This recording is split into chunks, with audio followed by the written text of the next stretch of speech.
नमस्कार दोस्तों, मैं राम भारद्वाज आपका स्वागत करता हूं आपकी शानदार जानदार जबरदस्त मूल विधि कक्षा में, जहां पर हम SC/ST एक्ट को पढ़ने का समझने का प्रयास कर रहे हैं तथा इस पूरे के पूरे अधिनियम में जो मानवीय संवेदनाएं हैं उनको भी कहीं ना कहीं हृदयगत करने का प्रयास हमारे द्वारा किया जा रहा है। आप सभी का स्वागत, आप सभी का वंदन, आप सभी का अभिनंदन। और आज इस एक्ट को हम आगे बढ़ा रहे हैं क्योंकि हम लोग सेक्शन 3 जहां पर अत्याचारों के लिए दंड है, वहां पर पहले अत्याचारों को बताया जा रहा है कि क्या एक्ट जो होंगे वो अंडर द एट्रोसिटी आएंगे, क्या आपके कार्य अत्याचार कहलाएंगे। ये बात बताने का प्रयास किया जा रहा है कि कोई भी व्यक्ति SC/ST समुदाय के लोगों के विरुद्ध क्या क्या कर सकता है या क्या क्या कर कि उसके द्वारा किया जा सकता है, उसको बताने का यहां पर प्रयास किया जा रहा है। उसी क्रम में हम चीजों को समझ रहे थे, उसी क्रम में हम चीजों को पहले आगे आज बढ़ाएंगे, फिर उसके बाद इनके दंड की चर्चा करेंगे कि क्या क्या दंड किस किस अपराध में इसमें मिल सकता है। यद्यपि सेक्शन 3 जो है वो समग्र रूप से बात करता है, यानी कि आप ये मान लीजिए कि सेक्शन 3 पूरा एक्ट ही है, उसी में अत्याचार है और उसी में दंडों का प्रावधान है।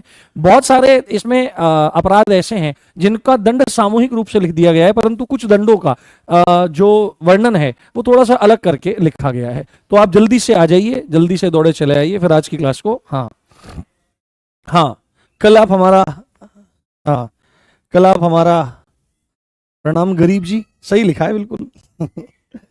हाँ, कल आप हमारा वेट कर रहे थे पर मैं कल बहुत ज़रूरी काम में था, तो कई बार ऐसा हो जाता है। हाँ, कोई बहुत इंपॉर्टेंट काम आ जाते हैं। चलिए बिना देरी किए शुरू करते हैं और ज़बरदस्त तरीके से क्लास को प्रारंभ करते हैं। हम लोग क्या पढ़ रहे हैं? SC/ST act. SC/ST act SC/ST act को हम पढ़ रहे हैं और हम धारा 3 को पढ़ करके समझने का प्रयास कर रहे हैं। धारा 3 को पढ़ने का प्रयास कर रहे हैं, हम सेक्शन 3 को पढ़ने का प्रयास कर रहे हैं। सेक्शन 3 में हम क्या पढ़ रहे हैं? अत्याचारों के लिए दंड।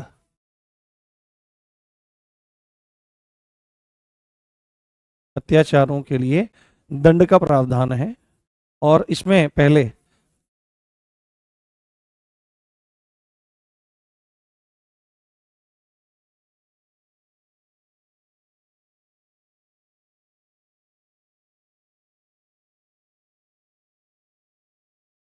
अत्याचारों की इसमें आपकी व्याख्या की जाएगी। तो कल हमने कल लास्ट क्लास में हमने कुछ पॉइंट समझे थे। हाँ हाँ हाँ, ऐसा ही होता है, पहले कुछ समझ में नहीं आता, बाद में आ जाता है जी। ठीक है, तो लास्ट हमने कहां तक पढ़ लिया था? लास्ट हमारा पॉइंट था कि SC/ST जो SC/ST जो कम्युनिटी है उनके उनके किसी सदस्य की भूमि पर कब्जा करना और इससे संबंधित आपका पूरा पॉइंट था। उसी क्रम को आप प्लीज आगे बढ़ाइए और उसी चीज को आप समझने का प्रयास करिए। अगला पॉइंट इसमें आप लिखिए कि क्या क्या चीजें हो सकती हैं। गंभीरता से देखिए और गंभीरता से समझिए। कुछ बच्चे कह रहे थे कि तुम पढ़ाते 20 मिनट हो और 40 मिनट बकवास करते हो। मेरी तो समझ में नहीं आता कि बकवास क्या होती है और पढ़ाना क्या होता है। अजीब सी स्थिति है। लास्ट वाली क्लास में लिख रखा था। अब इसमें लिखिए कि यदि कोई क्या काम करता है, यदि कोई SC/ST के किसी सदस्य SC/ST के किसी सदस्य को उसकी भूमि है ना, उसकी जमीन या घर द्वार से, उसके घर द्वार से उसकी मर्जी के बिना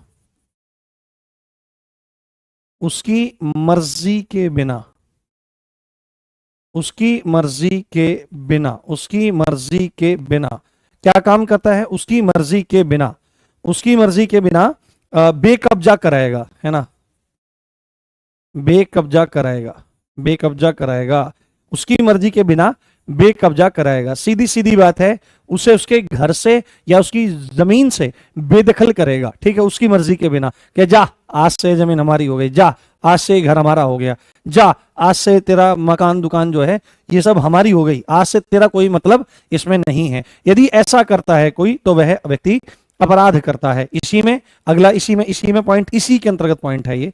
ठीक है ना, ये अलग से पॉइंट नहीं है, इसमें इस तरह से लिख लो, है ना, जैसे ये लिख लिया हमने।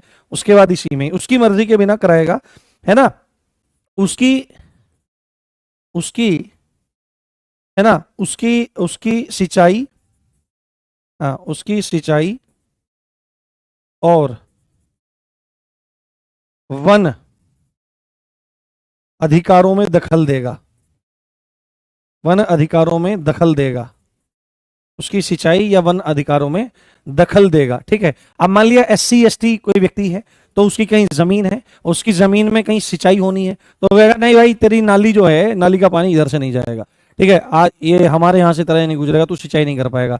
या जंगलों में अगर कोई व्यक्ति रहता है, ST है, तो उसके वन अधिकार भी हैं, तो उसके वन अधिकारों में दखल डालने का प्रयास करेगा, यानी कि उसके उसके जो राइट्स हैं, जो उसके मौलिक अधिकार हैं, उन मौलिक अधिकारों को प्रभावित करने का प्रयास करेगा। तो यह भी एक अपराध की श्रेणी में आपका चला जाएगा। और यह क्या काम करेगा, उसकी फसल, है ना, उसकी फसल, है ना, उसकी फसल को क्या करेगा, उसकी फसल नष्ट करेगा, उसकी फसल नष्ट करेगा, या उसके उत्पाद,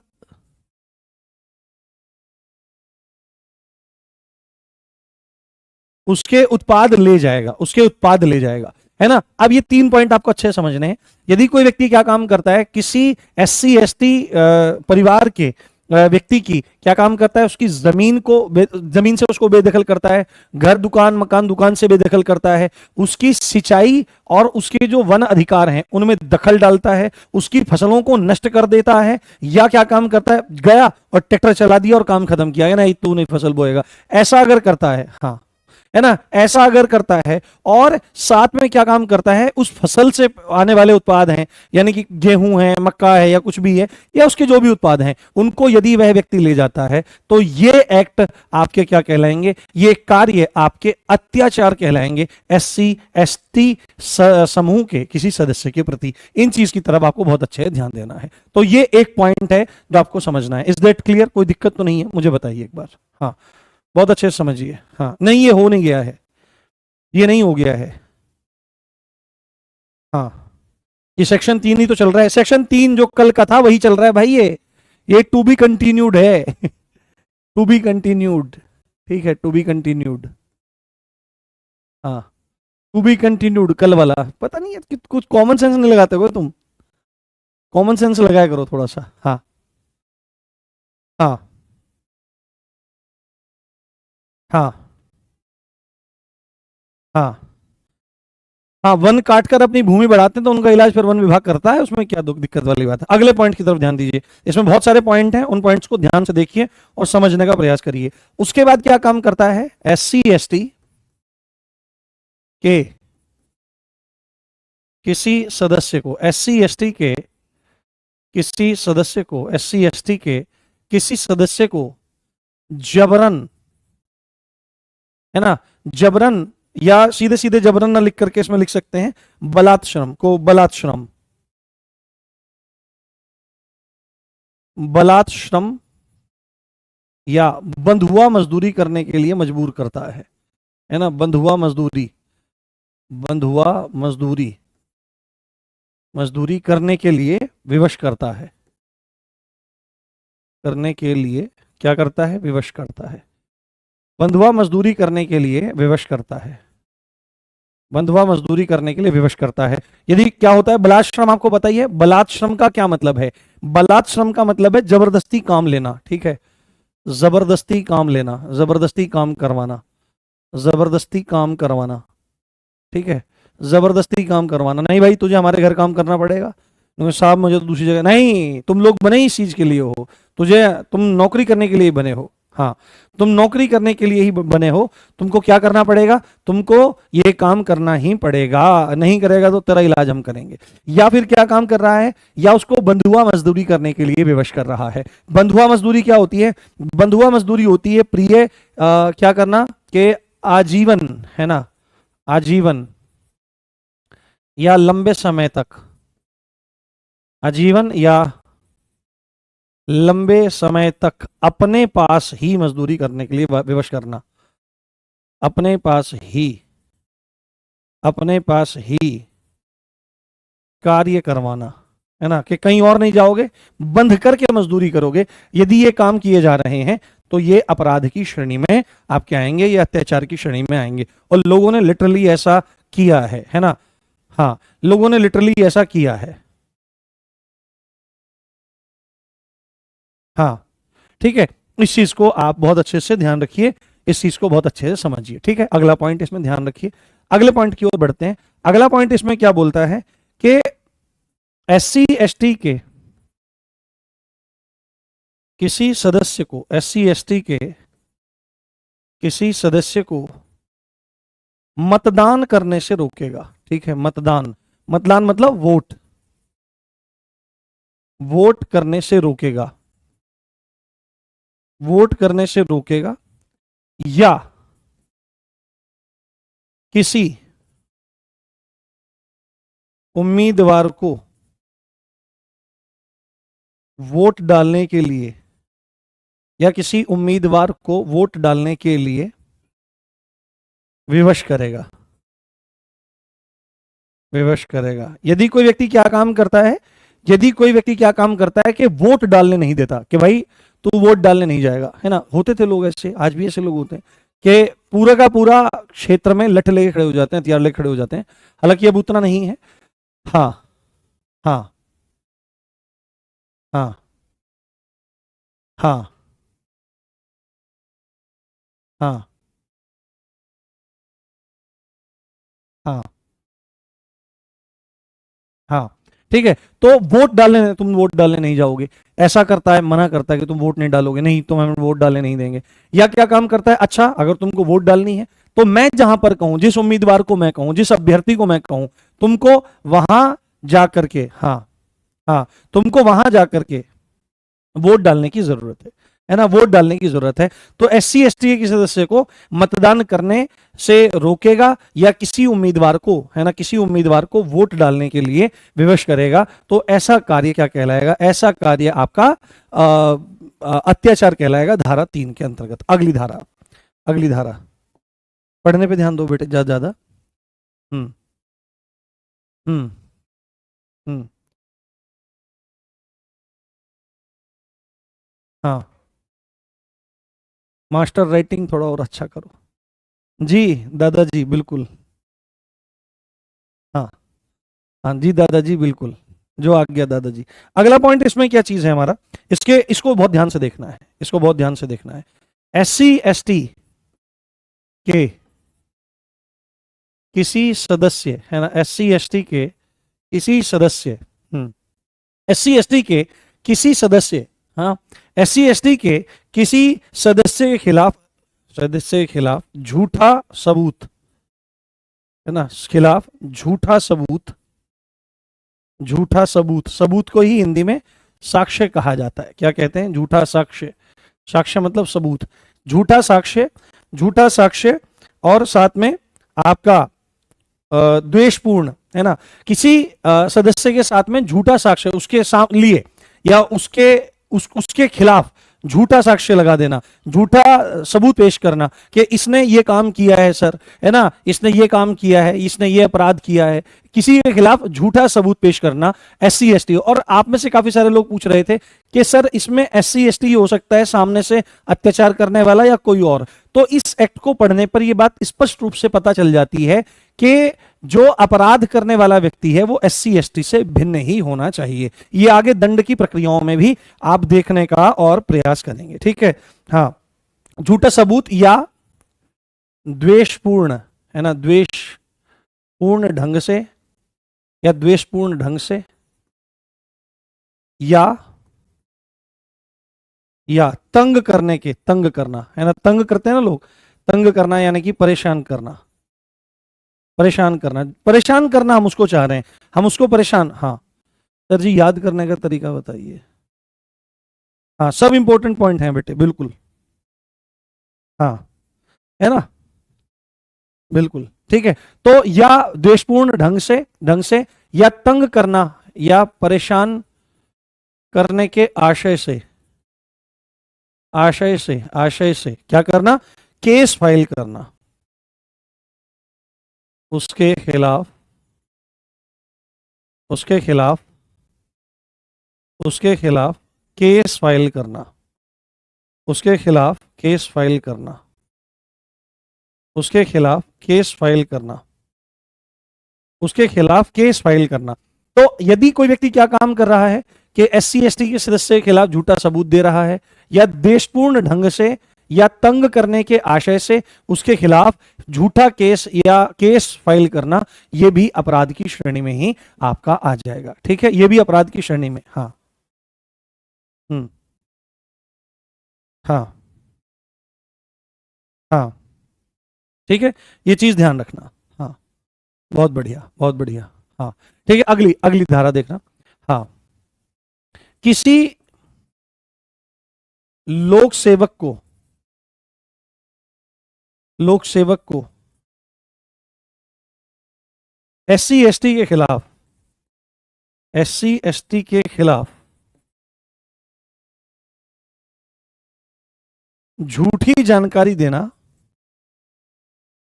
झूठी जानकारी देना, झूठी जानकारी देना। हाँ, किसी लोक सेवक को एससी एसटी के खिलाफ झूठी जानकारी देना, इस आशय से, इस इंटेंशन से, इस आशय से, इस इंटेंशन से कि लोक सेवक, पब्लिक सर्वेंट, कि लोक सेवक अपनी शक्ति का प्रयोग उसके विरुद्ध करे, अपनी शक्ति का प्रयोग उसके विरुद्ध करे, अपनी शक्ति का प्रयोग उसके विरुद्ध करे। ठीक है। हाँ, देखो भाई, अब इस चीज को अच्छे से समझो। हाँ। हाँ, इस चीज को अच्छे से समझने का प्रयास करो, अच्छे से देखने का प्रयास करो। हाँ। हाँ, तो मतलब कोई व्यक्ति क्या काम करता है कि उसको उसको ही रहता है कि भाई इसको मैं कैसे भी करके परेशान करूं, और परेशान मैं इसको कैसे करूं। तो परेशान करने का एक सिंपल तरीका है, मैं एक काम कर देता हूं, किसी पब्लिक सर्वेंट को, यानी कि सीधे सीधे पुलिस वाले को, पुलिस वाले के पास, आप दरोगा जी हैं, इंस्पेक्टर साहब हैं, तो अच्छी खासी उनके पास पावर होती है। ठीक है, अच्छी खासी उनके पास पावर होती है, बहुत बढ़िया, है ना। किंग ऑफ सीआरपीसी बोला जाता है, जो दरोगा होता है ना उसको किंग ऑफ सीआरपीसी बोला जाता है। ये पॉइंट आप याद रख लीजिए, मेरे दिमाग में आ गया है, मैंने सुना था एक वकील साहब से कि दरोगा को किंग ऑफ सीआरपीसी, मतलब पहले सीआरपीसी चलती थी, यानी कि पूरी की पूरी न्यायिक प्रक्रिया का राजा कहा जाता है।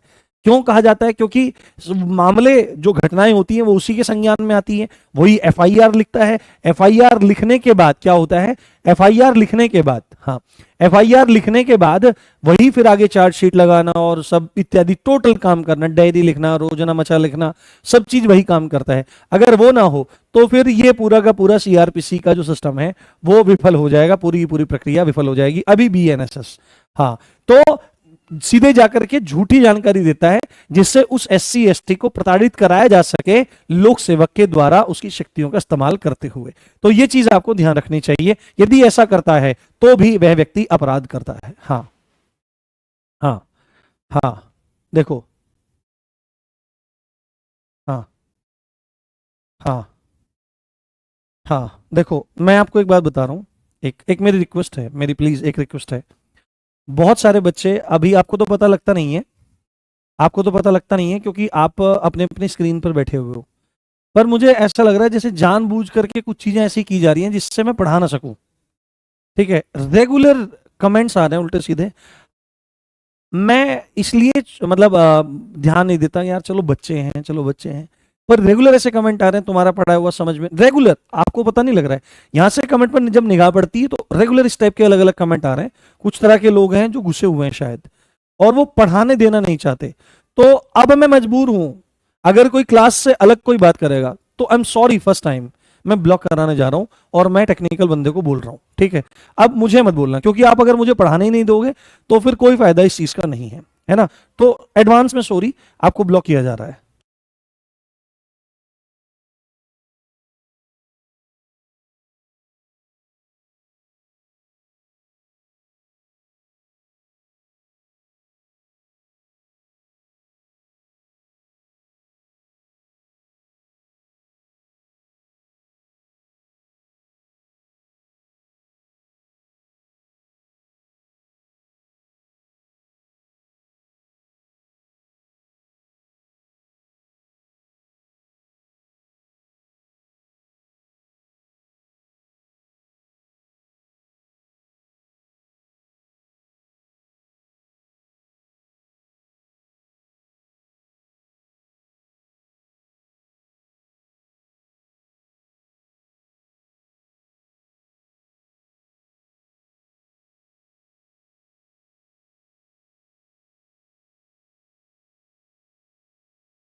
हाँ ठीक है। तो मेरी सबसे रिक्वेस्ट है, मैंने टेक्निकल जो बंदे हैं उसको बोल दिया है, वो स्पेशली अब खुल करके बैठ गया कमेंट सेक्शन।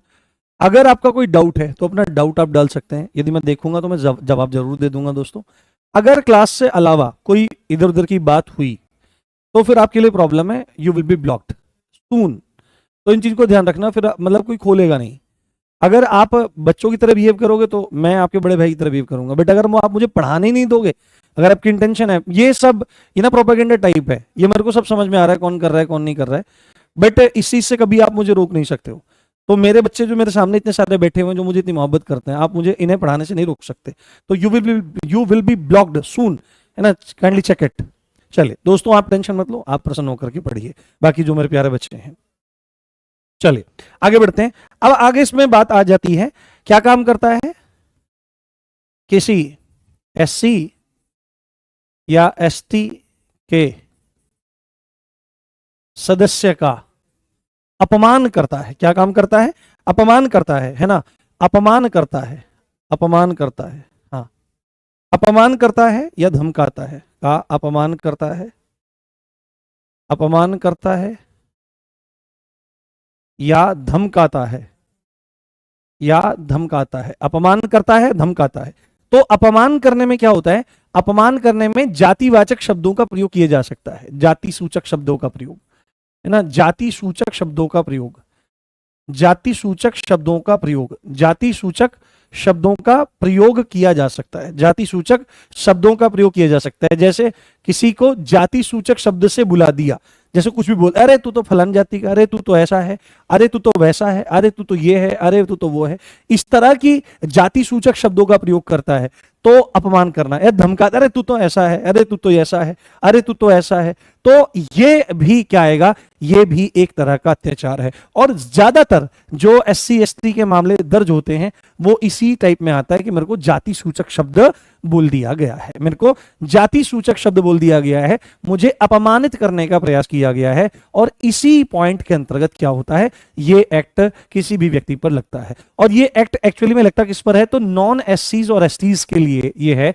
क्योंकि वही अत्याचार कर रहे होते हैं। एससी और एसटी अगर ये काम करेगा तो फिर उसके लिए बीएनएस आदि की धाराएं हैं, और ये एक्ट इतना खतरनाक है, अभी आपको दंड में पता लग जाएगा। इसमें मृत्युदंड तक का प्रावधान है, इसमें इस एक्ट में मृत्युदंड तक का प्रावधान है। वो इसमें ये बात आ जाएगी आगे चल करके अभी, कि अगर किसी एससी एसटी को आपने झूठे मामले में फंसा दिया और फंसाने के बाद उसको मौत की सजा हो गई, उस झूठे सबूतों के आधार पर उसको मौत की सजा हो गई, और मौत की सजा उसको हो गई, और बाद में पता लग गया कि तुमने झूठ बोला था और उस झूठ बोलने के कारण ये आदमी मारा गया है, तो तुमको भी फिर मृत्युदंड दिया जाएगा, स्पष्ट रूप से वहां पर लिखा जाएगा। ठीक है, तो एससी एसटी के सदस्य का अपमान करता है या धमकाता है तो उस ये भी अपराध की श्रेणी में आपका आ जाएगा। उसके बाद ठीक है, किसी महिला का, एससी एसटी की, ऐसे लिखते हैं, एससी एसटी की महिला, एससी एसटी की महिला का क्या काम करता है? महिला का अनादर करता है, महिला का अनादर, महिला का अनादर, है ना, महिला का अनादर करने या उसकी लज्जा भंग, है ना, या उसकी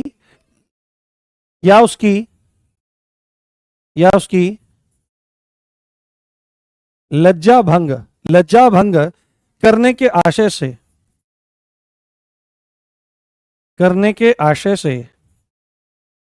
से हमला करता है या बल प्रयोग करता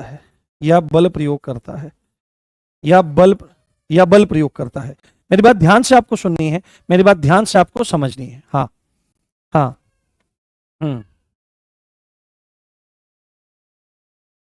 हाँ ठीक है, ध्यान से समझिए मेरी बात।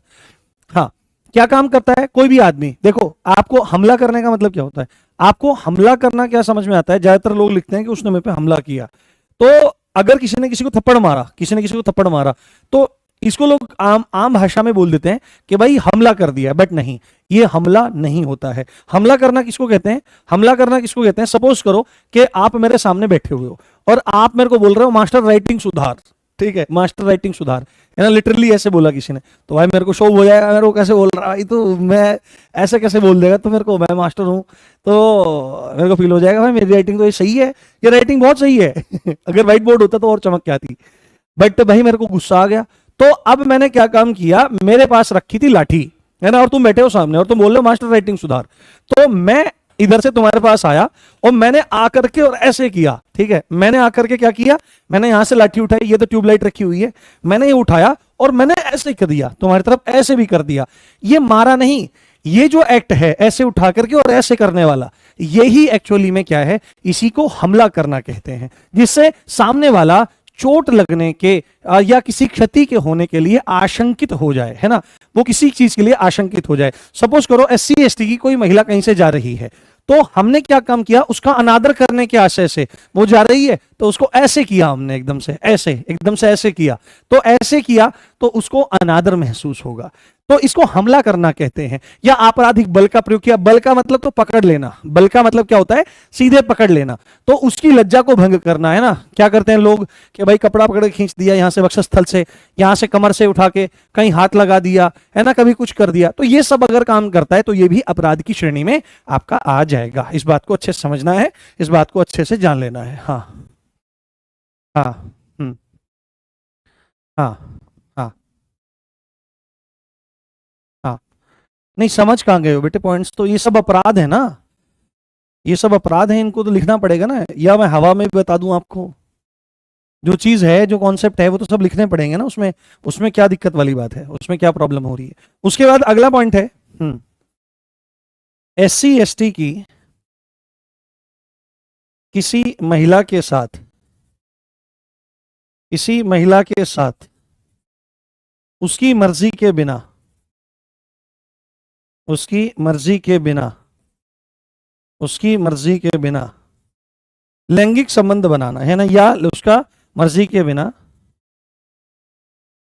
लैंगिक संबंध बनाना, ठीक है, लैंगिक संबंध बनाना, लैंगिक संबंध बनाना, या सीधे सीधे हम कह सकते हैं लैंगिक शोषण, है ना, सेक्सुअल हैरेसमेंट, लैंगिक शोषण। आप देखो, आप देखो, एक चीज मैं बताता हूं, मतलब दोहरा चरित्र किसको कहते हैं, दोहरा चरित्र किसको कहते हैं, जो सो कॉल्ड अपने आप को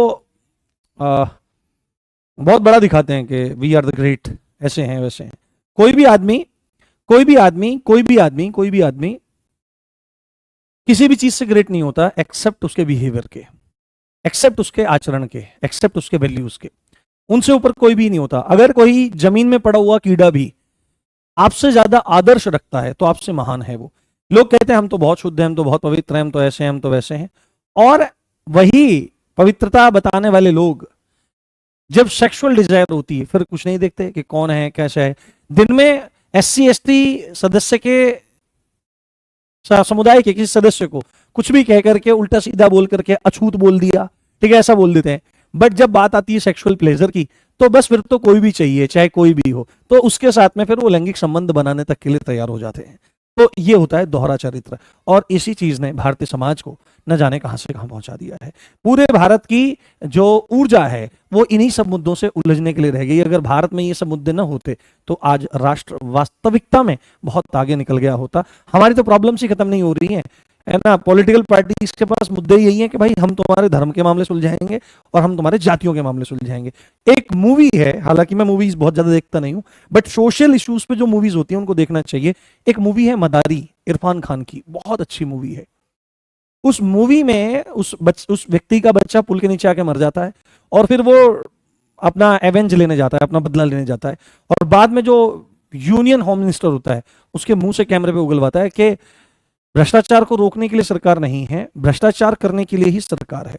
और बेवकूफ इंडियन जो पूरी की पूरी पॉपुलेशन है वो बटी हुई है धर्म के नाम पर, जाति के नाम पर, है ना, वर्गों के नाम पर, समूह के नाम पर, क्लास के नाम पर, और इसीलिए बेवकूफ बनाना बहुत ज्यादा आसान रहता है। कोई भी बात नहीं करता शिक्षा के बारे में, कोई नहीं बात करता नए रोजगार के मामलों में, नए सृजन के मामलों में, सबसे ज्यादा इंपॉर्टेंट कोई भी बात नहीं करता पर्यावरण के मुद्दों पर कि भाई तुम हमें जीने के लिए, हाँ जीने के लिए, है ना, जीने के लिए साफ एयर, पानी वगैरह क्यों मुहैया नहीं करा रहे हो। तो ये चीज आपका है, ऐसा अगर करता है तो वह अपराध करता है, ठीक है। अब उसके बाद अगला पॉइंट हमारा, अगला पॉइंट समझते जाओ आप लोग, धैर्य से देखते जाओ और धैर्य से समझने का प्रयास करो, है ना। क्या करता है, एससी एसटी के एससी एसटी के सदस्य द्वारा है ना उपयोग में लाए जा रहे जलाशय यानी कि वाटर बॉडीज, यानी कि सीधे सीधे वाटर बॉडीज के बारे में बात हो रही है। किसमें, वाटर बॉडीज के बारे में बात हो रही है, वाटर बॉडीज के बारे में बात हो रही है ना। लाए जा रहे, उपयोग में लाए जा रहे जलाशय या उद्गम स्थल को दूषित या गंदा करेगा। ये भी बड़ी समस्या है भाई, ये भी बड़ी समस्या है कि भाई जहां पे हम पानी पिएंगे वहां पे तुम पानी नहीं पियोगे। हाँ, जहां पे हम पानी पिएंगे, देखो भाई मेरी राइटिंग जैसी भी है उसको थोड़ा सा एडजस्ट करो आप। हाँ,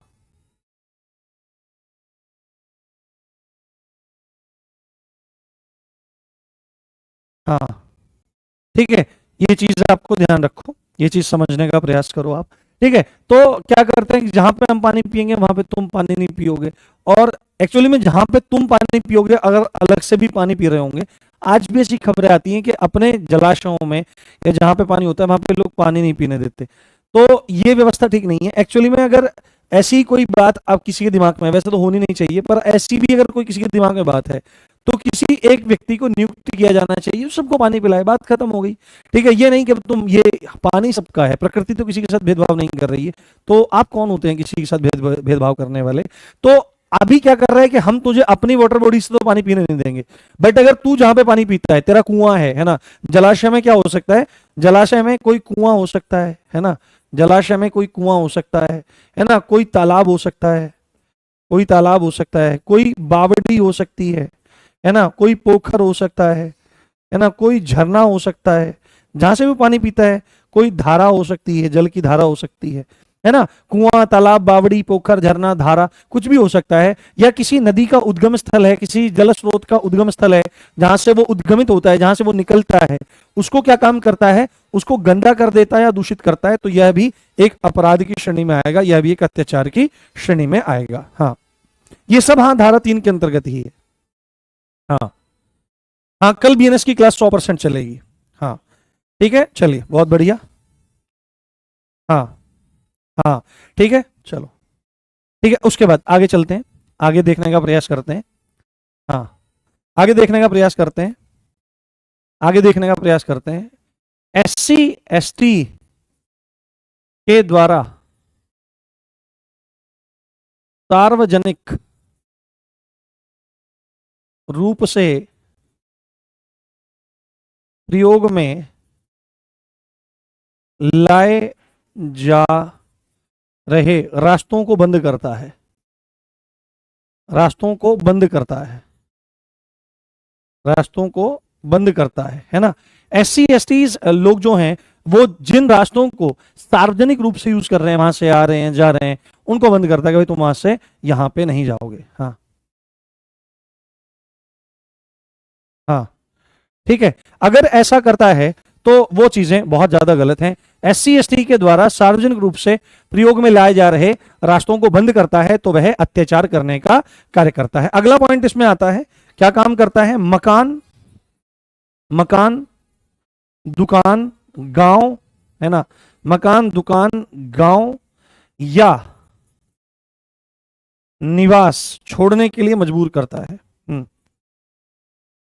छोड़ने के लिए मजबूर करता है तो वह भी अपराधी है। बहुत दुष्ट लोग होते हैं ऐसे कि भाई तुम मकान छोड़ो, दुकान छोड़ो, ऐसा होता है। देखो, इस तरह के जो लोग होते हैं वो किसी के भी नहीं होते हैं, वो बड़े अजीब होते हैं। तो be a good human being. एक बच्चा लिख रहा है कि सर पहले मैं सोचता था आप तिलक लगाते हो तो आप जातिवाद फैलाते होंगे।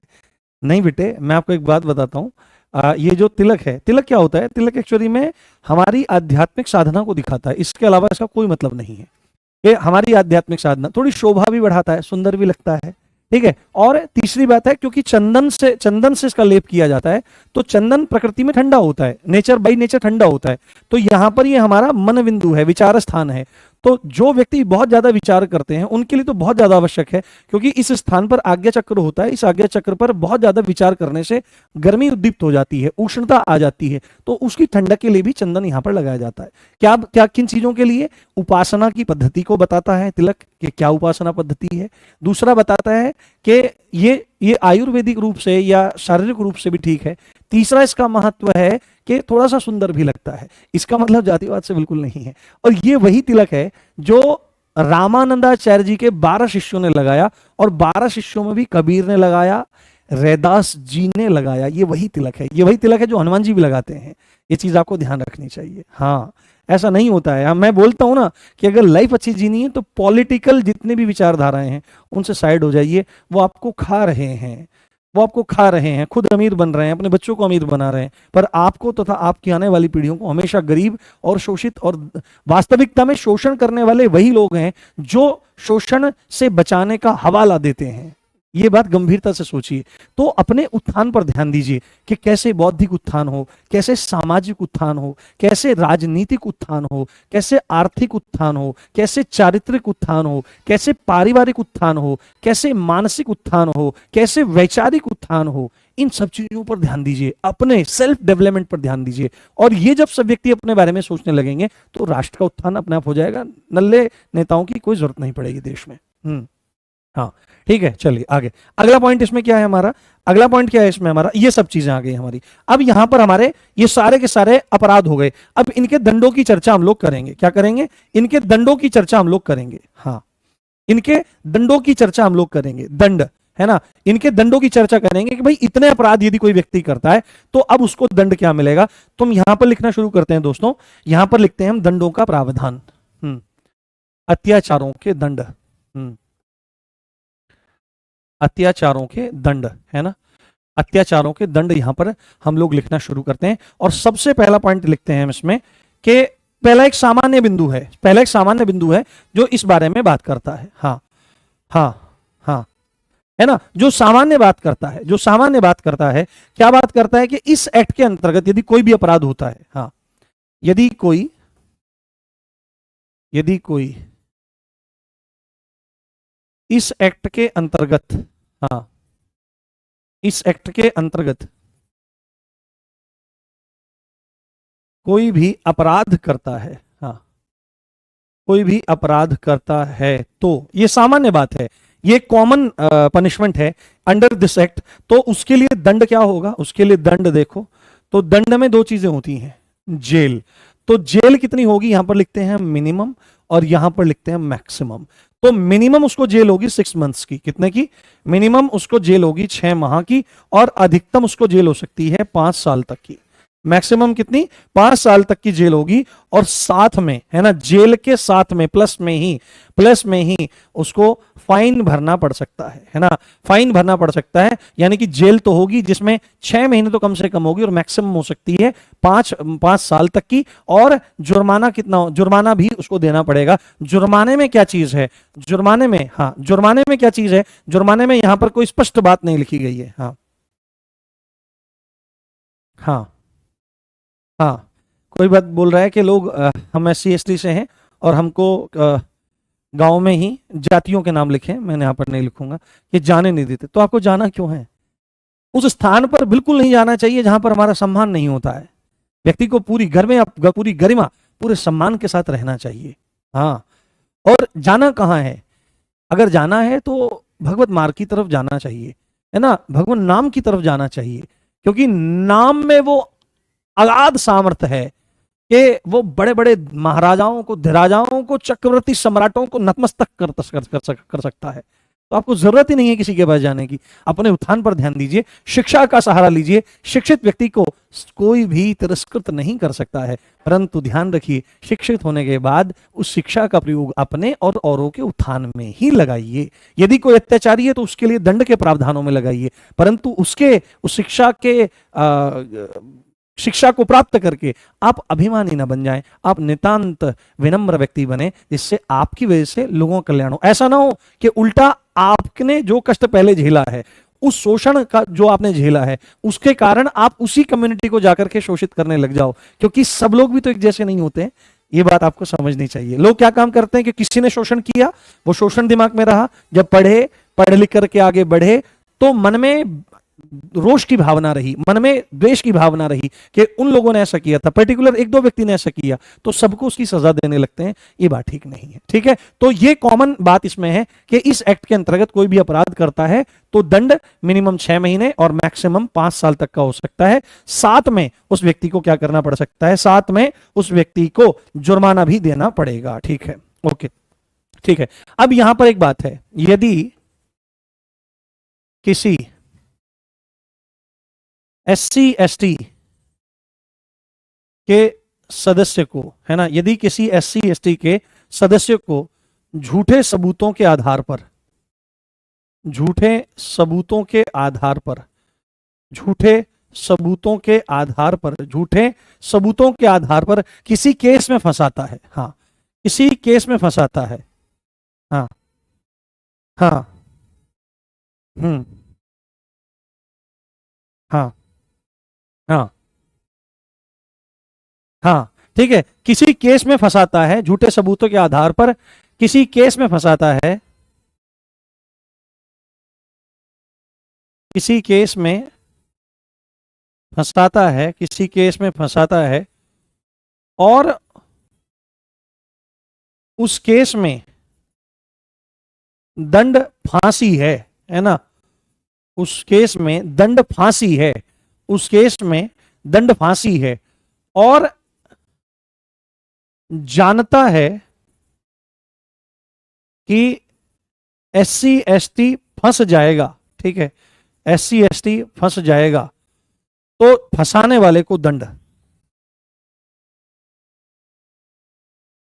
तो फंसाने वाले को दंड, तो फंसाने वाले को दंड, तो फंसाने वाले को दंड क्या मिलेगा, फंसाने वाले को आजीवन कारावास दिया जाएगा। क्या दिया जाएगा, आजीवन कारावास, लाइफ इंप्रिजनमेंट उस व्यक्ति को दिया जाएगा, लाइफ इंप्रिजनमेंट उस व्यक्ति को दिया जाएगा, साथ में जुर्माना भी उसको देना होगा। बात समझ में आई? किस किस को समझ में आ गई? एक बार मुझे बात बताओगे, एक बार मुझे बात समझाओ, एक बार मुझे बात बताओ। हाँ,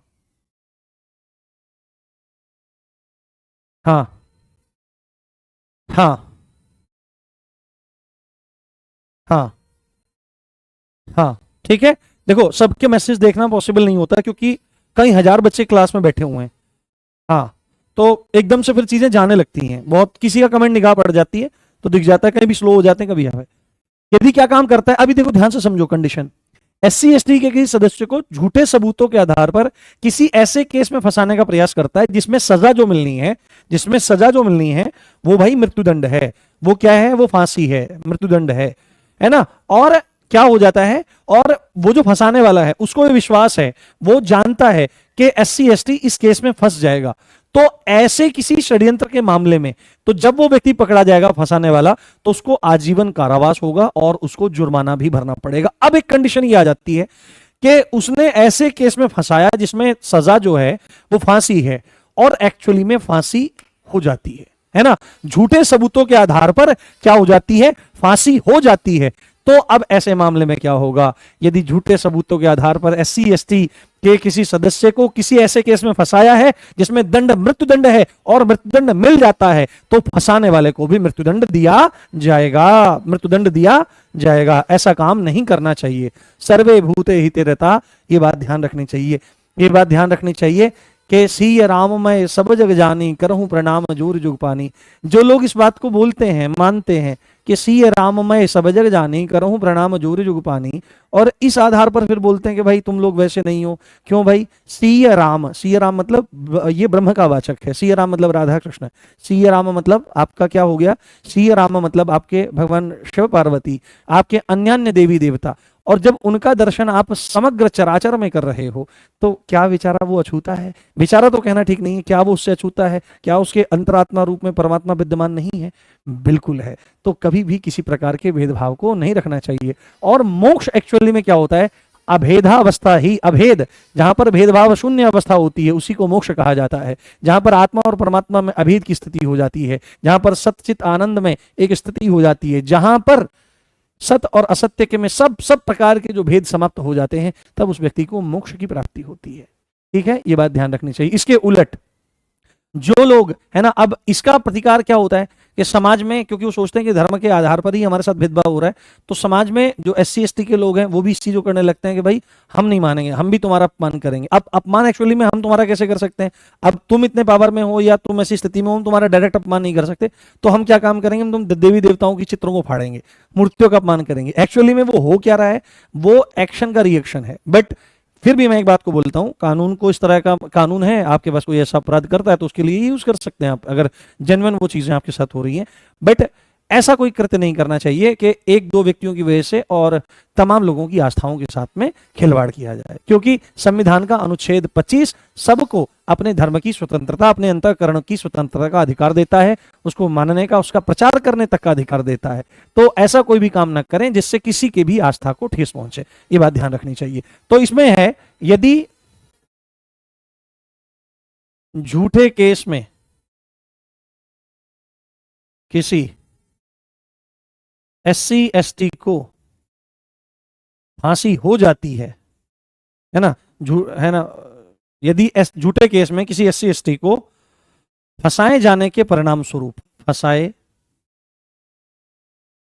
जाने के परिणाम स्वरूप फांसी हो जाती है, फांसी हो जाती है, तो फंसाने वाले को भी दंड के रूप में क्या मिलेगा? दंड के रूप में क्या मिलेगा? दंड के रूप में मृत्यु दंड ही मिलेगा। क्या मिलेगा? मृत्यु दंड ही मिलेगा। उसको छोड़ा नहीं जाएगा किसी भी आधार पर, हाँ, बिल्कुल भी छोड़ा नहीं जाएगा। इस बात को आपको ध्यान रखना है। ठीक, चलो आज हम लोग यहीं पे रख लेते हैं। और खूब प्रसन्न रहो, खूब प्रसन्न रहो, किसी प्रकार के भेदभाव को मत रखो। अपनी लाइफ के गोल्स बनाओ कि अगर मैं SI बनूंगा, ठीक है, तो मेरे को इतना अच्छा काम करना है सोसाइटी में कि मैं जल्दी से जल्दी प्रमोट होकर इंस्पेक्टर बनूं, इंस्पेक्टर बनने के बाद जल्दी जल्दी प्रमोट होकर के मैं DSP बनूं, है ना, और इतना अच्छा काम करूं कि मैं IPS तक भी टच कर जाऊं। हालांकि IPS तक टच करना बहुत मुश्किल होता है बाई प्रमोशन, बट आप ऐसा कर सकते हो कि SI बनने के बाद मैं DSP के लिए प्रिपरेशन करूं, PCS के लिए, उसके बाद मैं IAS के लिए प्रिपरेशन कर सकता हूं। तो उत्थान पर ध्यान दो। समाज में बहुत लोग ऐसे हैं, जाति के आधार पर नहीं और भी आधारों पर, जो बहुत ज्यादा दयनीय स्थिति में है। हमको ये बदलाव लाना है। ठीक है, बहुत सारी घरों से छोटी छोटी बच्चियों को उठा करके वैश्यालयों में ले गए हैं, बहुत सारे बच्चों को उठा करके उनके अंग निकाल लेते हैं, है ना, बहुत सारे लोगों को बहुत पीड़ित किया जाता है। तो आप उनके लिए किरण बन करके उभरें।